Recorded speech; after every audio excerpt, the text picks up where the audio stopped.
झारखंड में नक्सलवाद से ज्यादा खतरनाक अब संगठित गिरोह बन गए। कई गैंग अलग अलग इलाकों में सक्रिय है। ऐसे में आज इस खबर में बात करेंगे 5 टॉप गैंगस्टरों की।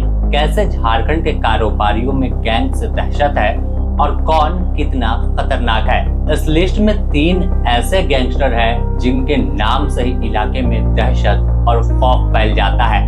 वैसे तो टॉप 5 जिन तमाम गैंगस्टरों की लिस्ट है उनमें प्रिंस खान से लेकर सुजीत सिन्हा, राहुल दुबे, राहुल सिंह, अमन साहू गैंग और अखिलेश सिंह के साथ अमन श्रीवास्तव का नाम शामिल है। यह 5 गैंगस्टर इतना खूंखार है कि मानो इलाके में इनके नाम से दहशत फैल जाती है। दुकानों के शटर गिर जाते हैं या यूं कह ले इनके नाम से पूरा शहर आज भी कांपता है तो गलत नहीं होगा।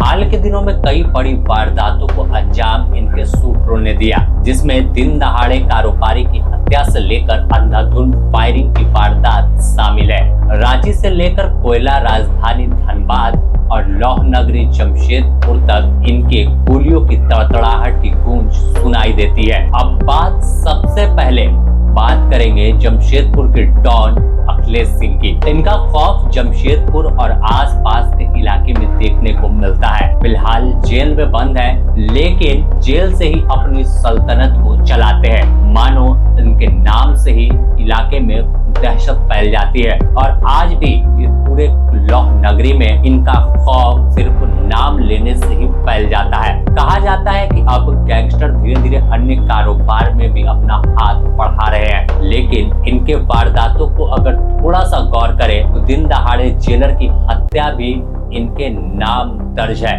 तो आप इससे अंदाजा लगा सकते हैं कि आखिर अखिलेश सिंह कितना कुख्यात है और इनका गैंग अखिलेश सिंह का लगातार वारदातों को अंजाम देता है। अभी भी जमशेदपुर में इनके नाम से रंगदारी वसूली जाती है। इसके बाद अब श्रीवास्तव गैंग के सरगना अमन श्रीवास्तव की बात कर लेते हैं। श्रीवास्तव गैंग का सरगना अमन श्रीवास्तव मूल रूप से चतरा के कूपा गांव का रहने वाला है, लेकिन इसका खौफ चतरा से बाहर हजारीबाग, रामगढ़, धनबाद, रांची तक देखने को मिला है। फिलहाल जेल में बंद और जेल से ही अपने गैंग को ऑपरेट करता है। अमन अपने पिता सुशील श्रीवास्तव की हत्या के बाद गैंग की कमान अपने हाथों में लेकर डॉन के रूप में खुद को स्थापित किया है। सुशील श्रीवास्तव भी झारखंड के बड़े गैंगस्टरों में शामिल थे, लेकिन एक मामले में कोर्ट में सुनवाई के दौरान उनकी हत्या कर दी गई थी। सरेआम सुरक्षा बल के जवानों के बीच पुलिसकर्मियों की तैनाती में कोर्ट परिसर में गोलियों से भून दिया गया था।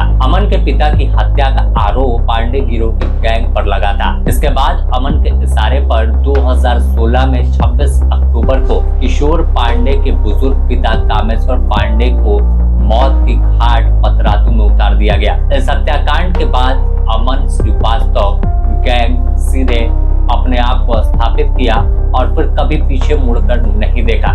इसके शूटर कहा जाता है कि झारखंड के हर इलाके में सक्रिय है।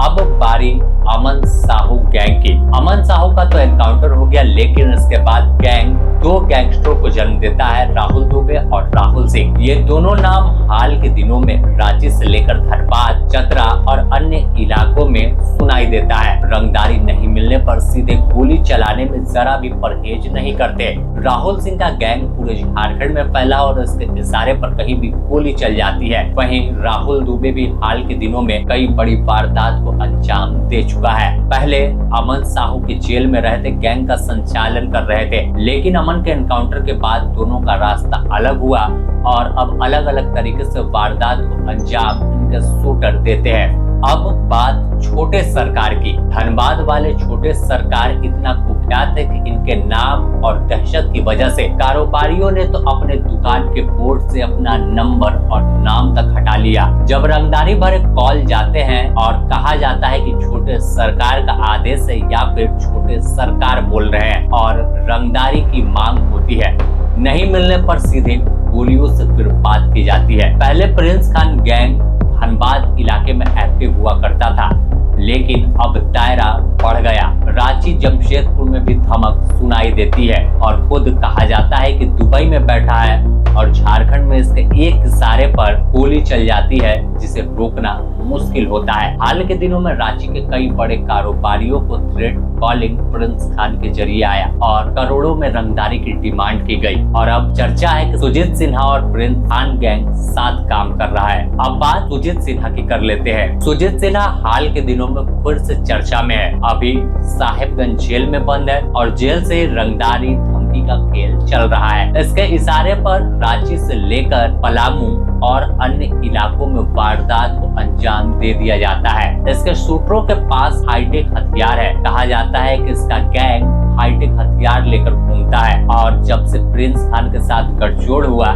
गैंग और मजबूत हुआ। इसके पास कई हथियार बाहर से भी पहुंचने लगे। अगर बात सुजीत सिन्हा की करें तो यह पलामू का रहने वाला है और इसके गैंग की धमक रांची तक सुनाई देती है। कई बड़ी वारदात को अंजाम दे चुका है। कहा जाता है कि सुजीत सिन्हा का साम्राज्य राज्य में फैला हुआ है और इसके एक इशारे पर इसके शूटर कहीं भी गोली चलाने को तैयार रहते हैं। लेकिन सुजीत सिन्हा एक हत्या के मामले में आजीवन कारावास की सजा काट रहा है और जेल में बंद है। जेल में बंद रहने के बाद भी गैंग पूरी तरह से लय में है और इसके गुर्गे वारदात अंजाम देते हैं। अब सुजीत सिन्हा ने एक नया गैंग भी बनाया है जिसका नाम कोयलांचल शांति सेना है। तो यह तमाम वो 5 गैंगस्टर हैं कहे जिनके नाम से ही दहशत फैलती है या कह ले कि पुलिस को खुली चुनौती देते हैं तो गलत नहीं होगा। ऐसी वारदातों को इन्होंने अंजाम दिया है जिसे सुनकर किसी के भी रोंगटे खड़े हो जाते हैं। तो क्राइम पोस्ट के इस रिपोर्ट में फिलहाल इतना ही। हम आगे और भी अलग अलग गैंगस्टरों की कहानी, अलग अलग गैंगस्टरों के बारे में बताएंगे कि आखिर कौन कितना घातक और किसका किस इलाके में दबदबा है।